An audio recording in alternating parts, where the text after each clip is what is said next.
It wasn't always the most talented people that were the most successful. So like talent mattered, but there was something else that sort of led to success. And I noticed that. And then it wasn't always the most successful people that seemed the happiest and the most fulfilled. So I was interested by that. Like, how does that work? And psychological safety actually means that the team is strong enough for us to speak up, disagree, make mistakes, even fail. Not that we want to, but we know we're not going to get shamed, ridiculed, or kicked out of the group simply because we have a different idea or we try something that doesn't work. We need to create healthy and safe and productive accountability around us if we want to get anything done. Continue to develop your emotional intelligence, because so much of what makes leaders effective, yes, it's great to be smart. Yes, it's great to have lots of, sort of skills and abilities as it relates to the work, but the more senior you get, the less important it is that you be skillful in terms of practical skills. It's more important that you're skillful with humans.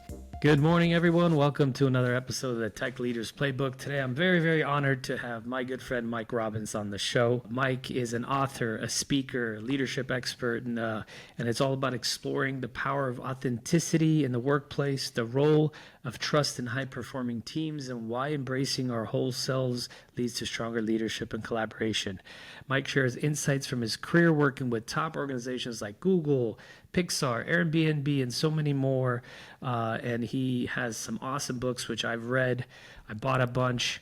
Mike signed off. I sent it to my clients, and they all loved it. So thank you so much for being here, Mike. I met you at a real estate, seminar or something where you were speaking at a commercial real estate company's event. I thought that was really great. So thanks for being here, Mike. Absolutely. It's good to be here on the show. And grateful we got to meet at that Hughes Marino event all those years ago. That's what it was. Yeah, those guys are great, man. They send me great books. They send me T-shirts and all kinds of good stuff. I never forget them, so they're great. No, they're a good group.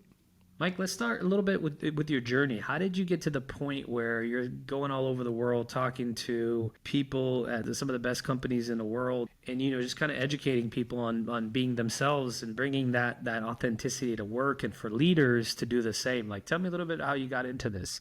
Yeah, well, I'm just starting year 25 of speaking and coaching and writing, and it's been quite a journey. But the way that I got started doing it, I actually grew up here in the Bay Area, San Francisco Bay Area, where I still live, and I was a baseball player all growing up as a kid and was pretty good at it. Ended up getting drafted out of high school by the New York Yankees. Didn't sign with the Yankees because I got a chance to play baseball in college at Stanford, which is about an hour from where I grew up in Oakland, and then got drafted out of Stanford by the Kansas City Royals. And I did sign a pro contract out of college. And the way that it works in pro baseball here in the U.S., you get drafted by a major league team, but you have to go into the minor leagues. So I go into the minor leagues trying to work my way up. I was with Kansas City, and unfortunately I got injured. I was a pitcher, and I tore ligaments in my elbow when I was still in the minor leagues. And after a series of surgeries, I had to retire. But now I'm 25 years old. I started playing baseball at 7. Don't really know what the heck I'm going to do with the rest of my life. It was the late 90s. I get a job working for an internet company here in the Bay Area during the old .com boom time. And, one of the things I had become most fascinated by, I was super bummed when baseball ended and really disappointed personally, but I had become fascinated by a couple of things. One was that it wasn't always the most talented people that were the most successful. So like talent mattered, but there was something else that sort of led to success. And I noticed that. And then it wasn't always the most successful people that seemed the happiest and the most fulfilled. So I was interested by that. Like, how does that work? And then on a team level, I was also fascinated by the idea that it wasn't always the teams that had the best players that necessarily made the best team. Again, you had to have some talent, but there was something else that we called chemistry that I erroneously thought had to do with sports. But then when I got my first job, I realized, oh no, these intangible things that I noticed in the sports world, they exist in the real world as well. And I became sort of obsessed with those things. And after just a couple years of working for a couple different tech companies, I was like, I want to study this stuff, all this intangible stuff to individual and collective performance and like what goes into that. And so that's what got me on the path, 24 going on 25 years ago. And I started studying things like, the topics that started to emerge for me that I was writing about and reading about were appreciation and authenticity and, sort of perspective and compassion and all these things that were very personal, but they seemed to have relevance in our professional lives. So, all these companies that I'm so grateful to get to partner with, the Googles and the Pixars and the Microsofts of the world, bring me in to talk to their teams and their leaders about that stuff. It's amazing. Very much needed. There is a lot of commonalities between running a successful team, running a successful business, and sports. I use sports analogies in almost every comparison, but especially team sports, I feel like, right? In individual sports, a little bit different. Tell me, like, the one common thread between elite athleticism or teams and high-performing tech teams or high-performing organizations. I mean, I think it comes down to, and as corny as this sounds, but it's being able to put our individual ambition, not aside like we don't still have it, but having a goal that's bigger, right? One of the distinctions that I talk about, really simple distinction, I was just working with a leadership team virtually this morning about this, but the difference between our job and our role. So our role is what we do functionally. Again, on a sports team, I was a pitcher, right? You can be a starting pitcher or a relief pitcher. You can play second base or shortstop or center field. Again, if you're a baseball fan, you know the positions. There's different positions in every sport. In a business, there's like someone's the CEO, someone runs, marketing and sales, someone else runs product and technology, someone else is, running finance and on and on. And so you have your functional roles that you want to do as well as you can. But on a winning team, on a high-performing team, whether it's in sports or business, everyone has the same job, and that's to help the team win. And if you can create an environment where people really, first of all, get, oh, that's my job. That's everyone's job, is to help the team win. But set up an environment where people are incented to focus on that, rewarded for focusing on that, and really what it's modeled that that's what we do.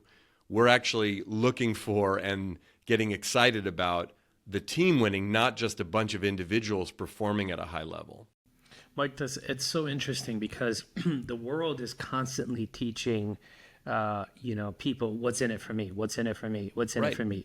And as leaders, frankly, we do play into that. And when I think of the vision, the 5-year, hairy, audacious goals and all that, I do think about when I talk about this stuff, what's in it for them, right? Because they might not care about the big exit that I'm going to have. And, oh, my God, that's great. Dude, good for you. But what's in it for me? So I do have to constantly talk about that, right? Like, what's in it for you? Are you kidding me? We're going to be bigger, stronger. It's going to create opportunities for directorships and vice president positions. You're going to have equity in a business. And potentially when we exit, you'll be a part of that. You'll learn a ton. You'll win. You'll make money, blah, blah, blah.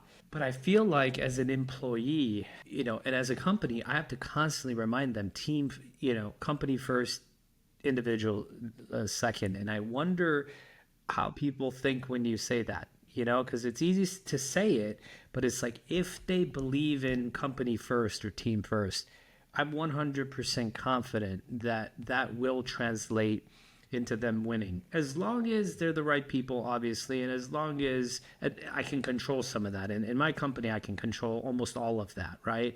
But I wonder, what they think, and I think it's extremely important for them to think that way, company first. But I don't know. What are your thoughts on that? I mean, I think it's good that you're thinking about it this way. And for everybody listening, again, if you are a founder or co-founder of a company, if you're a CEO of a company, if you're a senior leader in a larger organization, it does vary to some degree. And there's a lot of paradox when we're talking about teamwork and collaboration. Because on the one hand, again, if I start the company and I bring in people and I'm hiring people, of course I want them to buy into it. I want them to be good team players. But at some level, as your question suggests, not everybody's necessarily going to be there because it's not their company. Even if they have some equity, even if there's some upside, it's different than when you start it versus even if you bring me in early. But again, whenever you're bringing people into the company, especially again, as the company starts to grow and some good things are happening, it's like now people are signing up for a job. And that's different than sort of being a mission-driven, purpose-driven entrepreneur. However, I think understanding some of that paradox, if you can create a culture and really build in that founder's mindset into the culture, again, where it's modeled, it's celebrated. Now, it's going to be different for you as the founder or the co-founder than it's going to be even for your most senior leaders, but especially you go down a few levels in the organization. And that's okay, because I'm often saying to leaders and senior leaders especially, you've got to be clear about what the goals are for the business. What does winning look like? And then tie people's individual goals, not just their metrics at work, part of it, yes, but also understanding the people and what motivates them. tie that into the larger goals, because then it is okay for people to say what's in it for me. That doesn't make them selfish, but there has to be something bigger than just what's in it for them to really buy in.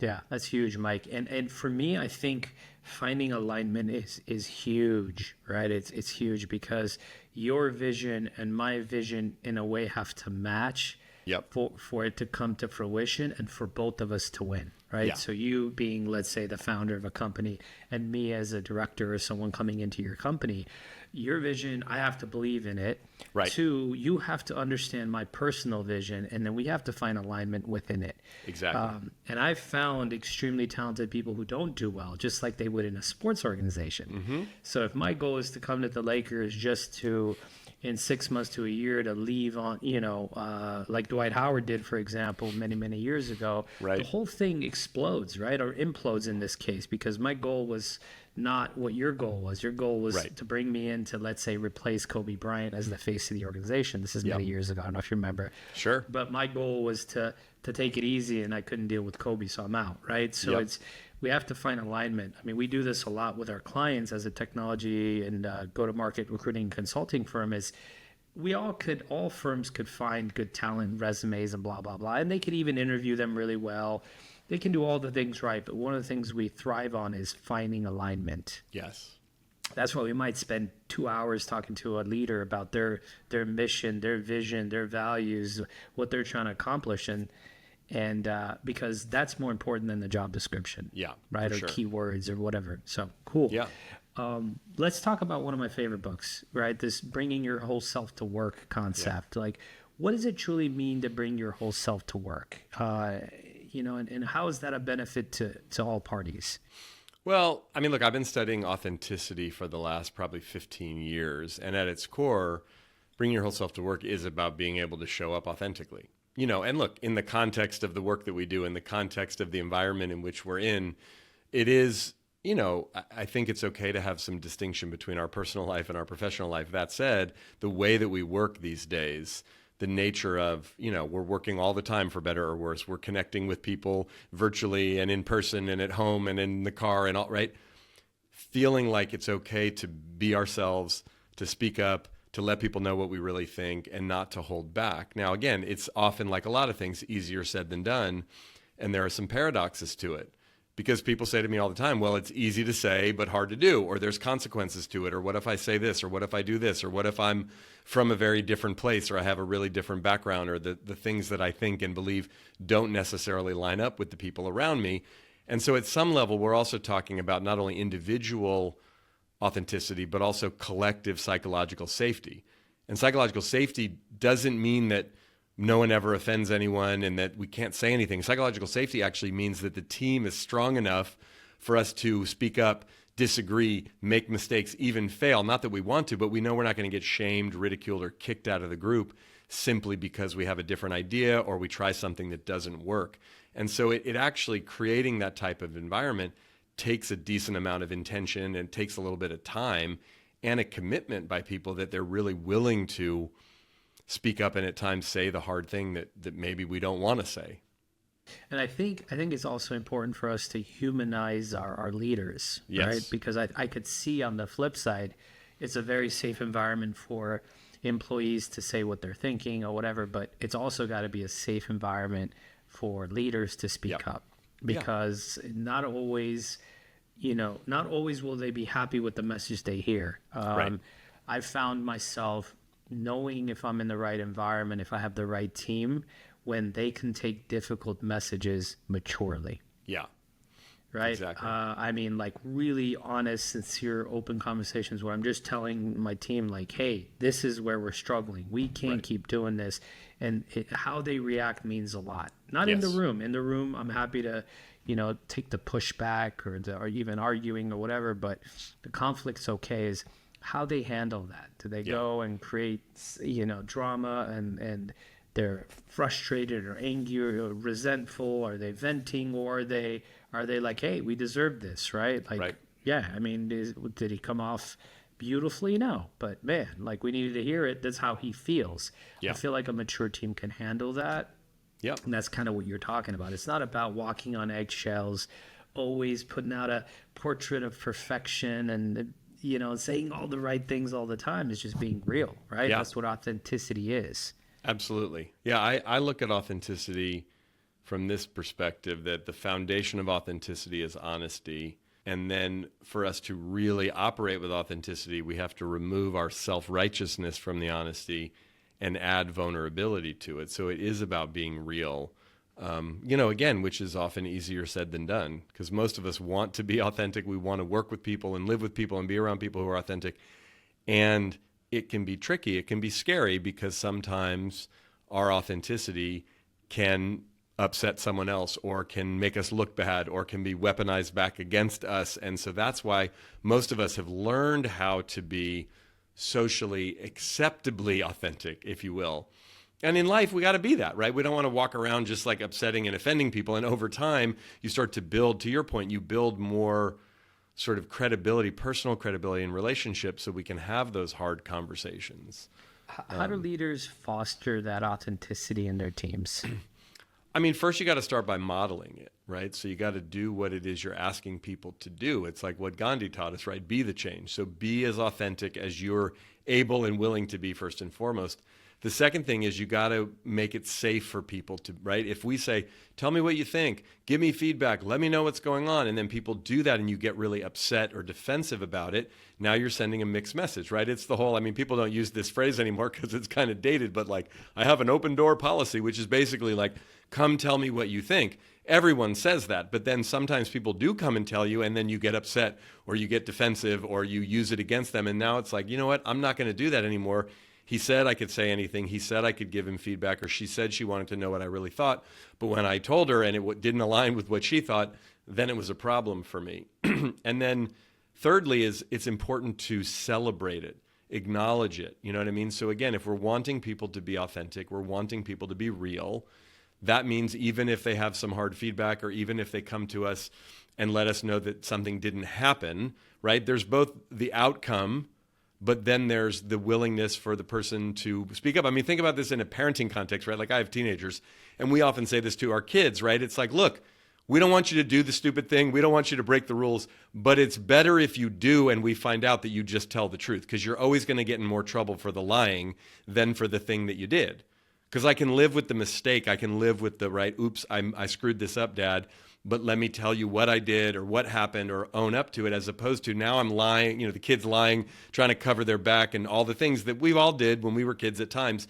But now that's the bigger issue. And we're not just talking about raising teenagers here, but the same is true with respect to employees, that if you can encourage the behavior, even if the outcome, we got to coach people on the outcome, or say, hey, that wasn't what we wanted, but they came forward and they were honest about it, they were authentic about it. It's like, okay, we can live with the failure as long as we're all being, mature about the situation. Mike, what's a good balance? So obviously we want people to bring their whole selves to work, but people Right. have sometimes dramatic lives, right? Yes. They have challenging lives, and Yes. sometimes it's just a very short window of time, and Yep. it's welcoming and you want to embrace it. Sometimes it's an ongoing thing. Right. How do you balance as a leader wanting your team to be super, super themselves and, bringing their whole selves to work? Right. But now you want them to be professional, and at one point you say, hey, we're here to work, and Right. so I need a nice balance of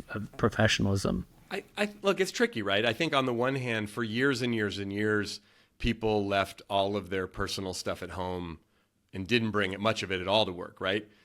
In some cases, over the last decade or two, where there's been more of an encouragement to do that. And especially, by the way, you often see this, the younger people are, not that every young person shares everything and every older person doesn't, but people that are of a certain age or younger have grown up in an environment, both online and social media, but as well as at work, where, hey, be yourself, be real, share what's going on, let people know what's happening.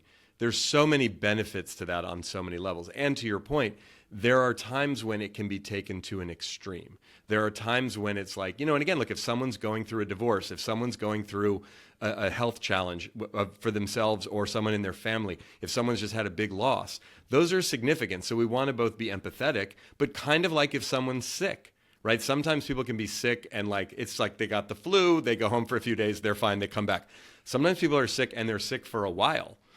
And there's like, and again, you have policies in place, and it might be a situation where, hey, you might need to go on leave to really take care of this. And it could be they're like physically sick, but sometimes people have mental health issues. And so again, I say all of this where it's like, and this came up a lot over the pandemic, where all of a sudden now we're talking more about mental health at work, and people feel more safe to share about some of what's going on in their lives. But I had a lot of leaders come to me and say, this is now feeling either A, out of my depth, like I don't know what to say in response to this person's grief or their anxiety or their depression. And it also is now impacting their work. And I don't want to be a jerk and I don't want to be insensitive, but at the same time, like, I don't know what to do. And I often would say with mental health stuff, think of it if it were a physical health issue. If someone broke their leg or if someone had chronic back pain, you wouldn't assume as a manager, you're supposed to give them medical advice about what to do with that, right? Even if you might say, well, I had a bad back and here's what I did, but you should probably see a doctor or you should probably talk to a professional. The same is true as if it feels like, and I know it's a hard conversation to have, but it can sometimes be appropriate to say, listen, I want you to share with me. I want you to feel safe. I'm happy to hear what's going on in your life. And it doesn't have to 100% of the time be all about work, but this is now starting to feel like this might be something you want to talk to a professional about. And you know what I mean? And just to respectfully encourage that. Not that you're telling anyone what to do. This is not about telling them they have to go to therapy, but like work is work. It's not therapy. And if it starts to feel like it's becoming that way, and you as a manager, you can also own it for yourself. Like, I'm feeling like I want to show up for you. I want to support you. I want to encourage you to be the best version of yourself here at work. And some of the conversations we're having, I don't actually feel qualified to have, right? Because again, I mean, if I'm an engineer and I come to my head of legal to have a whole conversation about technology, at some point, even if that lawyer is really, really smart, they're going to be like, hey, I'm not an engineer. Like, I don't know what to say. Yeah, no, for sure. You know? Let's talk a little bit about creating a culture of trust and belonging. Yes. You know, why is trust the foundation? Like, how do we go about creating that? Well, a couple things to remember about trust. Trust is a one-to-one phenomenon. So you and I can trust each other or not. We can break trust, build trust, expand trust. It can be diminished. Group trust is more of what we call, I was mentioning earlier, that psychological safety. So both are important. So we want to build trust in our individual relationships as best as we can. And then we want to try to build that collective trust, which is psychological safety. The thing to remember is it's not a static thing. It's not a constant thing. It ebbs and it flows. Right? Again, even if you and I've known each other for years and there's a lot of trust baked into our relationship, I could do something to break the trust. I could lie to you. I could, drop the ball multiple times and blame it on other people or what, you know what I mean? Just like I can do things that can enhance trust. So it's a dynamic process that always needs a little bit of tending to and nurturing to some degree. And especially the way that we work these days, the pace at which we work, not being together in person as often as we used to be, it's more challenging and more important for us to really focus on trust. And the best way to build trust with other humans is to be willing to be vulnerable, as I was talking about earlier. Vulnerability is about lowering the waterline on the iceberg. Now, look, you can be a really private person. You don't have to share all bunch of stuff about your life if you don't want to with people. But vulnerability is also about a willingness to actually be honest about how you're feeling in the moment, right? So again, if you're feeling excited or you're feeling stressed or you're feeling grateful, you're feeling sad, you don't have to bare your soul to people, but just to be real about that builds more trust with other humans, as opposed to feeling like we have to be stoic all the time and have everything together, which just, I mean, listen, with all respect to stoicism, it's just like, it's also, we're living, breathing, emotional human beings, even if we're relatively calm.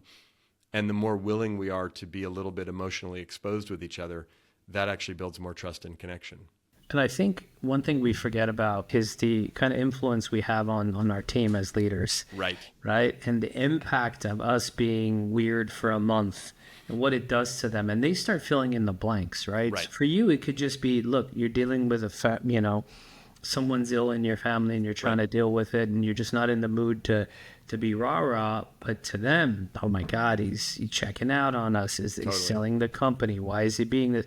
And so by just telling people, hey, I'm going through some stuff. Yeah. Please be patient. If you need anything, if I'm not giving you what you need, please communicate. Just know it's not you, it's me. Yes. I'm dealing with some stuff.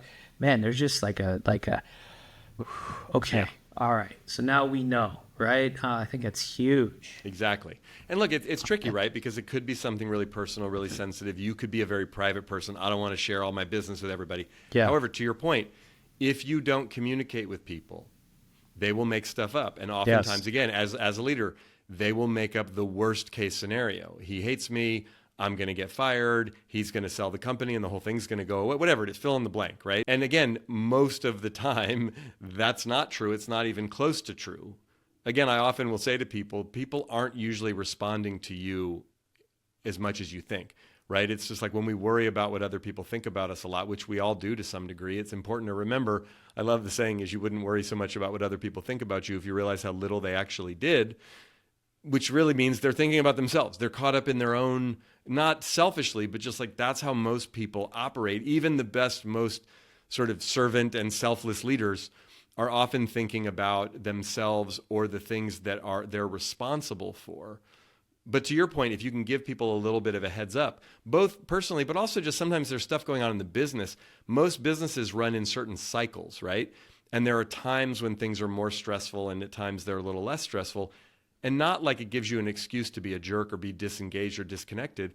But if there's a lot going on at a certain time as a leader, it's important to proactively let people know, like, hey, I'm going to be a little less responsive right now because this is what's happening. And most of my attention is on fill in the blank, right? And that could also be true if we've got something going on in our lives personally, and letting people know about that does them a service so that they know, but also does us a service so people aren't just constantly projecting and making stuff up, which again happens a lot to leaders. And the more senior you are, the more it happens. Yeah. Even things, we had a really, really, really fun culture, and everything was a go during the 2000, right after COVID. Mm-hmm. Great time for our business. Mm-hmm. And then a year later, things change and things are starting to tighten up in the industry. Tech is in a recession. And right. And I felt the grumblings a little bit that, especially my folks outside of our LA headquarters, right. that things aren't the same. Things have changed. So I kind of talked about that very directly with some of those team members. And I said, look, the truth is things have changed. Yes. We still value you, still appreciate everything you're doing. And look, the truth is there's wartime presidents and there's peacetime presidents, right? And I think people understood right now I'm a peacetime CEO. I mean, a wartime CEO. I've got to put my head down and we've got to survive this invasion in a way, right?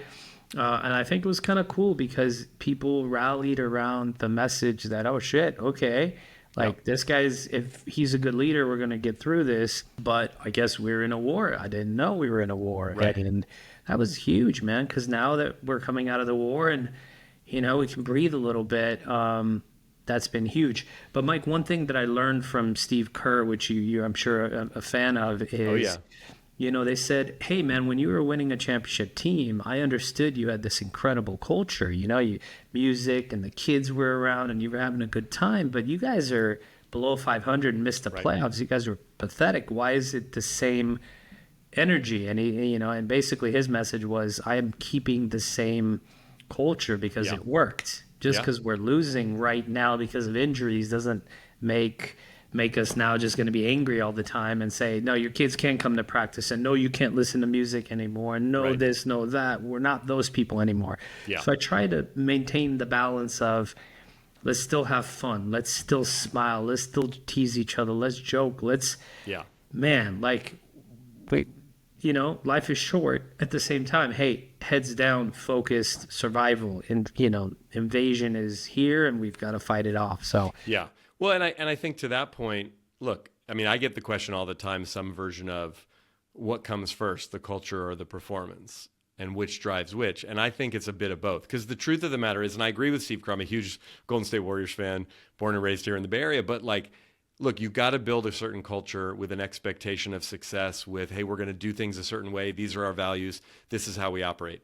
And as you start having success with that, then it's a reinforcement like, hey, it's working. So let's keep doing this, keep doing it, keep doing it. Now, in life, like in basketball, just like in business, there's going to be ups and downs. Some of that is going to be in your control. Like, hey, we made some mistakes or we made some big bets and they worked out. Sometimes it's going to be market conditions, right? It's like when it rains, everybody gets wet. So when there's some headwinds, to your point, wartime, peacetime, understanding that if we're now not succeeding at the same level, we can keep the same culture, but it's still not going to probably feel as good or be as fun if we're not winning at the same level. And that's okay. Again, we're all humans. We live in this capitalistic, competitive environment. When the numbers are good, people are going to feel better. That is going to drive some of the vibes, some of the culture, some of the morale, some of how people feel. When the numbers are down and it's not flowing as well, we can still lean on our cultural values and keep doing some of the same things. But even with all of that, it's going to get a little bit tiresome and frustrating and feel more sluggish when the numbers aren't there. That's just part of human nature. And I think leading and understanding, they say, I mean, again, a lot of cliches are cliches because they're true, but try not to get too high with the highs and try not to get too low with the lows to keep things in perspective. That's absolutely right. You're not as good as your best days, and you're not as bad as your worst days. Totally. No, it's huge, man. And winning hides a lot of flaws, I feel like, and losing brings every flaw to the table, and people are a little more tense and frustrated and scared. Yeah. On the flip side, one of my other favorite movies is Moneyball. Yes. When Brad Pitt walks in and throws the bat and it's like silence, he says, "That's what losing sounds like." Yes. So when you talked about culture of positivity is nice, but if it's all fun and games and there's no accountability, then you can have fun and no winning, right? And you can have winning and no fun, and frankly, that's no fun, right? Or you can try to have both, but you do have to have that discipline, that focus. That winning is number one, and then of course culture is one.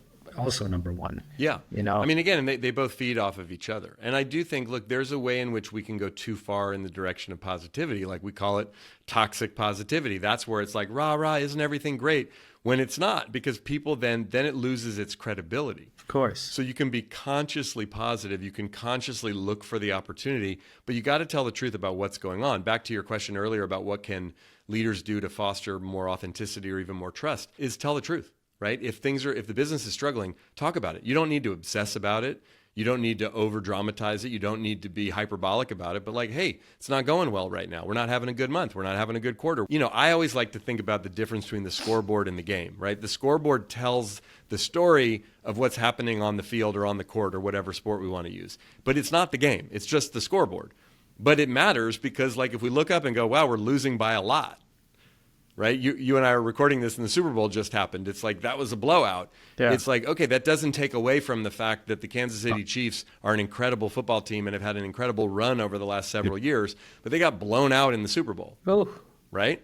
Not what people were expecting. And again, they lost to a team that they beat 2 years ago, and a lot of changes have happened. But like I say that from the standpoint of whether you're a sports fan or not, it's like businesses have to have a very clear scoreboard. What are the goals? And how are we doing relative to those goals? And then we need to be constantly looking at it. But remember, the scoreboard isn't the game because we can get so obsessed with the numbers that we forget, wait a minute, there's actual humans here we have to tend to and nurture and be in community with, whether we're winning or losing, whether the numbers are great or not. And that's a thing that I often see. To your point, we're never as good as we really are. We think we're better than we are when we're doing really well, and we think we're worse than we are when we're doing poorly. It's always somewhere in the middle. And having that perspective is really important. A little bit of luck, right? Some things sway your way. I had a panel where I had two really smart guys on the panel, and one of the guys says, we got very lucky. He kept saying how lucky he had gotten. Everybody's like, what? I mean, he sold his business for $400 million.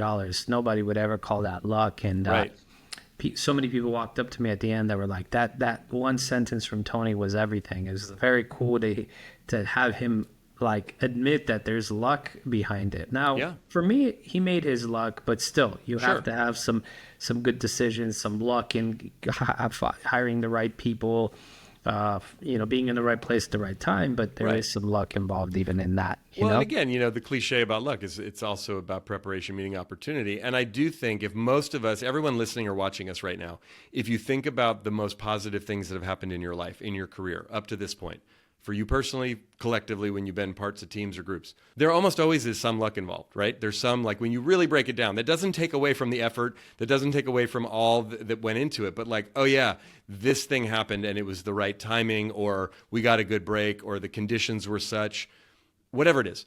And both things can be true at the same time. We can work really hard and get lucky.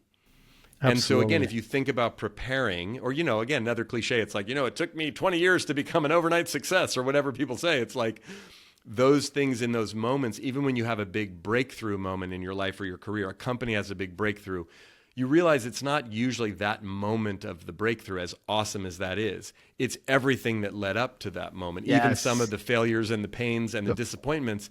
Oh, I was ready for that thing when it finally happened, It's huge, Mike. It's one of the biggest critiques I have of myself, and people agree with it, is I'm too open to having conversations with people, right?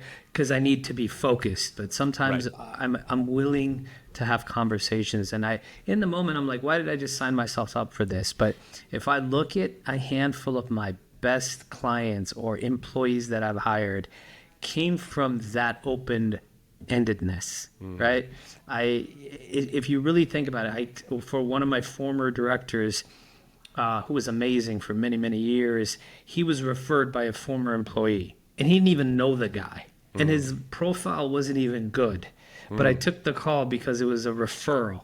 He ended up helping us build the company. He spun off a startup for us. He's still in touch with us. So that was huge. I took a meeting with an MBA program dean, and I said, hey, I want this. I helped them. So they said, hey, we'll set you up with these 2 MBA people to come in and do a project on you. And the same guy said, why do you do this to yourself? And why do you do it to us? Like this new work we have to do with these people that are never going to make us money. Well, my next director came out of that. Clients, like there's just the amount of things I've said yes to over the years. I've made my luck in a way, and so you have to be okay with that, Yeah. Well, and again, some of that goes back to you knowing yourself, and that's something that we learn over time on what works for us. And it's not that we don't make mistakes, but like someone might give you the advice, don't do that, or you're spending too much time on that, or what are you doing?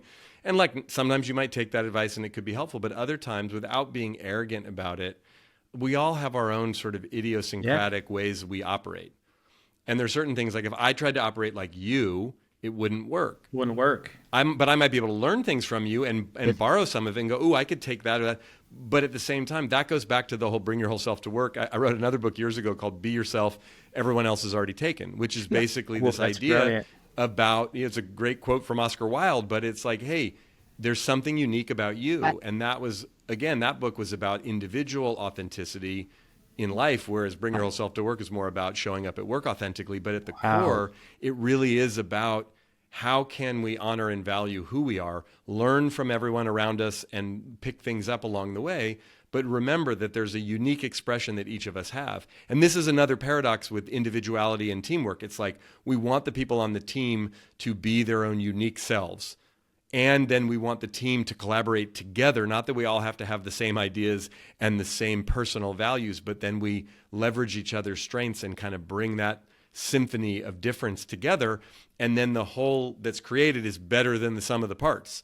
Like that's what a great team really is yeah, you got to have some talent and some individual performers, but there's something that gets created with the group that's better than all the individuals, combined. Yeah. What are some of the common barriers to trust? How do you overcome them? I think one of them is negative competition. So there's negative competition, positive competition. Negative competition is when you and I compete against each other and it's at the kind of zero sum, like if you win, I lose, your success takes away from me. We're trying to beat each other, right? Positive competition is when we compete with one another so that it brings out the best in us. And, at the end of it, you might win whatever we're competing at, but it's not this ego thing where like, oh, you're alpha and now I'm, you know what I mean? It's this sense of, I know in the competition, it's going to challenge me. It's going to raise the bar for me. So negative competition can get in the way of trust because now if I'm competing against you in that negative way, I don't want to share certain things with you. I'm trying to manipulate the relationship so I can always have an edge over you. Another thing that gets in the way of trust is just like life can be hard sometimes. People make mistakes. People do things that hurt our feelings or piss us off or let us down. And that's part of being human. but somehow we then hold it against people. And sometimes we don't even tell them, right? Like, you do something, it offends me, it upsets me. I don't want to make a big thing about it, but now I file it in my thing. Well, you know how he is. And then over time, those things start to build up, and then we don't get it resolved. So a little thing turns into a bigger thing. And now, again, in today's world where we're operating as quickly as we are, we're not in person in the same way. We don't live necessarily in the communities with all the people that we work with. And in some cases, hardly any of the people that we work with. It's easier for those things to build up over time.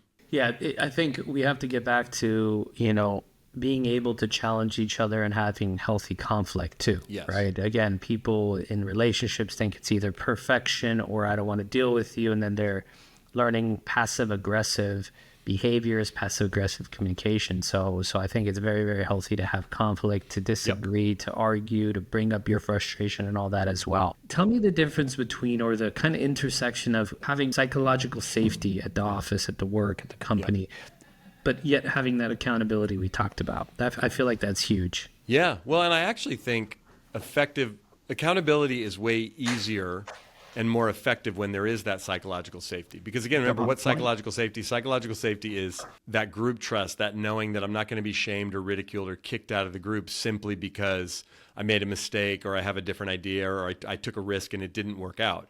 And so ultimately, accountability, by the way, which often we think of in sort of a negative context, or when we hear the word, it's kind of like feedback. It's like, ooh, it's got some hard edges to it, right? Yes. But nothing usually gets accomplished without some level, if not a significant level, of accountability.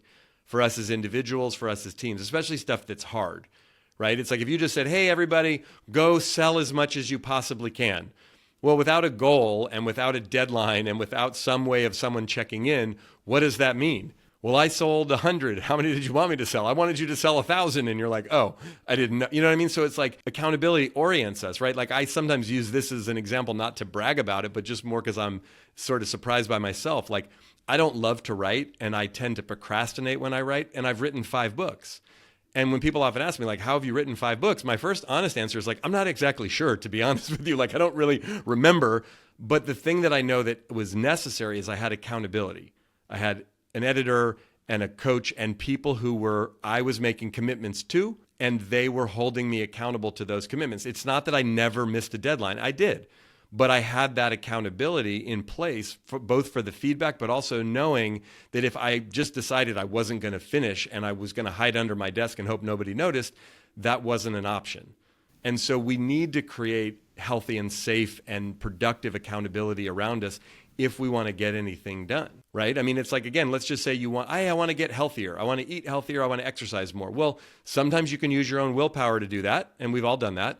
But sometimes you need to like hire a trainer or a nutritionist, or at least have a friend, or tell your spouse, hey, I want to eat these types of foods and not those. Can you help me? Can we stop buying those? Can we cook different things for dinner or whatever? And that creates the accountability that makes the change possible. It's not about someone, sort of breathing down our neck and constantly criticizing what we're doing, which is often our fear of accountability. It's actually helping us hold ourselves to a higher standard. That's huge. Speaking of great books, let's talk about We're All in This Together. I'll share my story for the listeners. So it's COVID time, right? And the whole world's shut down, scared. They don't know what they're doing. I'm thinking, what do people need, right? They need gloves, they need face masks, and they need a damn good book to get them through this. So that's what we did. So Mike signs probably, 30, 40, 50 books. I don't even remember. And we get everybody's address. And the first thing people said, these were all to my clients, first thing people said is, well, people won't give you their home addresses. It's just weird, And I'm like, okay, let's find out. I think now that I knew, it was like 41. I think 39 or 40 of 41 people quickly gave me their addresses. And I was like, whoa, that was weird. The other 2 didn't say no. They just said, here's the office. I'm still going to the office. Send it there. So one of my favorites was, we had one guy, everybody said thank you, whatever. And one guy says, hey, thank you so much, but we don't have any business for you right now. And I was like, what? I was like, what are you talking about, dude? That was literally just a gift. It wasn't, there's no call to action, man. What are you talking about? He was like, oh, I'm sorry, but just want to make sure I'm clear. There's unfortunately no business. I said, dude, please don't bring that up again. Yeah. This is just, I know there was a shortage in masks at the time. and just wanted you to protect your family, man. It's all good. Here you go. Yeah. So funny enough, a year later, he was one of the clients that came back and gave us a ton of business and had nothing to do with the book. We already had a relationship, but Right. it was just a weird reaction from him. But he really, I think, appreciated the fact that literally it was just giving. It wasn't giving to receive. So really cool book. Let's talk about that a little bit. What's the key takeaways from that book? We're all in this together, Mike. I know there was some for me, but... Yeah, I mean, I love the story, by the way, and thanks again for getting books for your clients. And by the way, I mean, everybody listening and watching, I mean, that's a great example of like leading first with humanity and connection and like looking after people. And COVID, and when we first got into the pandemic, was such a weird time for all of us, right? But I think, again, it's like that another cliche, like circumstances don't define us, they reveal us. And so much of that book is really about what are the things necessary for us to be able to create environments where people can thrive, right? And the 4 pillars in the book that I talk about, the first is around creating psychological safety. The second one is really about focusing on inclusion and belonging. The third one is about having what I call sweaty palmed conversations, which is, you know, some of the stuff we've been talking about here in this discussion, like the feedback, the conflict, the being willing to have those debates when they're necessary. And then the final piece is really understanding that what drives performance is a high level of caring and nurturing and a high level of expectation. So that accountability is part of the expectation, but actually valuing people, appreciating people is part of the caring and nurturing. So doing both of those things at the same time. That's huge. Mike, a few kind of quick questions. Mm-hmm. What are your top 3 leadership principles for executives? Well, I mean, the first one is to, you know, be yourself. Be authentic. That's the first thing, as we've talked quite a bit in this conversation. What if you're a jerk? What happens? And don't be yourself? Well, I would say if you're a jerk, I mean, again, that's a bit of a judgment, but if you have certain aspects of your personality that you have been given feedback over time that are difficult for people, that people don't respond well to, you know, you're someone who's just kind of blunt. You just sort of do things. And you know, again, it doesn't necessarily mean you're a jerk. And usually the people that are wired that way, that's just how they're wired. And it doesn't give you an excuse, but then it's learning how to be yourself, yes, but be aware of your impact. And all of us, even if you're not sort of, people wouldn't consider you a jerk, sometimes the opposite is true. Like the person who knows that they're super nice and always people pleasing, that's got its own challenges. So, okay, I'm going to be myself. I'm genuinely a kind, caring person, but maybe I need to challenge myself to speak up a little bit more, to say no a little more, to push back a little more. So again, so much of the authenticity is about, yes, being yourself, but it's also about having some emotional intelligence, which is around self-awareness and self-management, firstly, but also social awareness and relationship management. So that's the second principle for me with leaders, is to like really continue to develop your emotional intelligence, because so much of what makes leaders effective, yes, it's great to be smart. Yes, it's great to have lots of, you know, sort of skills and abilities as it relates to the work. But the more senior you get, the less important it is that you be skillful in terms of practical skills. It's more important that you're skillful with humans. You're skillful with decision making. You're skillful with managing stress. You're skillful with managing multiple personalities and different, you know, constituencies coming at you. All of that is a function of emotional intelligence. It's not about how educated you are or how good you are at the particular nature of the business that you're in. And then thirdly, I would say, you know, it's really important, especially these days, in addition to emotional intelligence, it's like having a sense of cultural intelligence, knowing how to relate with and connect with lots of different types of people in different ways in different mediums, because the reality is whatever age you are, whatever your gender, your race, your background, your orientation, like we live in a global business environment where you're just going to be interacting with so many different types of people, which is both beautiful and at times can be challenging, because most of us just assume that other people are wired the way we're wired or grew up the way we grew up. Even if we rationally know that that's not true, it can be hard sometimes. Oh, you know, I mean, I hear from leaders all the time about dealing with younger people or dealing with people in different parts of the country or the world or whatever the case may be. And the more we can embrace that, the more we can bring kind of a beginner's mind to that, so we're constantly learning, the better. I was going to say curiosity's got to be at the front of the table when you're trying to learn how to deal with people. Yeah, for sure. One of my favorite compliments, I don't know who gave it to me. It might have been my father, it might have been someone else, but it was like, basically they said, you're young with the young, You're old with the old. And that's incredible. And at the time, I didn't understand what that meant. And now knowing more, because I've lived a little bit more, I'm like, oh, that's absolutely me. Because I could literally sit next to a 2-year-old, which I often will do with my niece, and really become them for 10, 15, 20 an hour, whatever. I could sit next to a 90-year-old woman and just learn so much. I remember I was talking to my wife's grandma, who was this really sweet lady, and I was just asking her questions, and she was telling me about the old times and stuff. And my wife goes, I'm sorry, honey, is she, is it too much? I said, what are you talking about? This is enjoyable, and I was genuinely enjoying learning from her and her history and the stuff she had seen. So, and I can go hang out with someone my age and have a blast too, so. Right. So I feel like that comes from probably the empathetic part, understanding that this person's very interesting. You can teach them, you could learn from them, and have fun with them, and don't try to necessarily gain, just enjoy, Yeah. Mike, where can we find your books? Where people find you, whether it's to have you come in and speak to their team or your books? How do we find you? Yeah, I mean, you can find me on all the social channels, and books are available on Amazon or wherever you buy books. The best place to learn about all of that and connect with me is at our website, which is mike-robbins.com.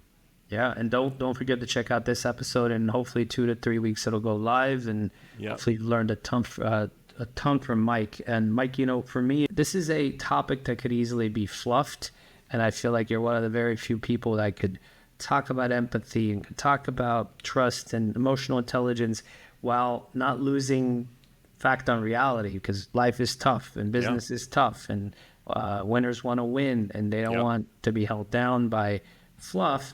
But this is not fluff. This is huge, especially with all this AI. The only thing left is our ability to understand people and be empathetic and listen deeply and understand where they're coming from, Totally.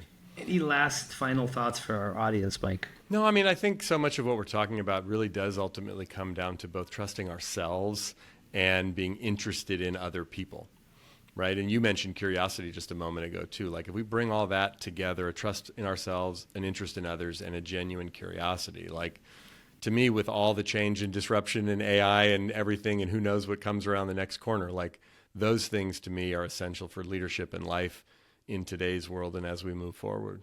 Huge. Mike, appreciate you, man. This has been a lot of fun. Thank you for being here. I've learned a lot. Great. Thanks for having me. See you, brother. And that brings us to the end of another great episode of the Tech Leaders Playbook. I want to thank you for joining us and hope you took away some valuable insights to apply in your professional journey. Don't forget to subscribe on your preferred podcast platform so you don't miss out on the next great conversation. I promise it'll be good. If you enjoyed today's episode, we'd appreciate if you could leave us a review. Your feedback not only helps us improve, but also help others discover the podcast. Better leaders mean better working environments. Better working environments leads to happier people. Remember, a rising tide lifts all boats. I'm Avetis Antaplyan, and this has been the Tech Leaders Playbook. Keep leading, keep learning, keep giving, and I'll see you on the next one. Until then, stay inspired, my friends.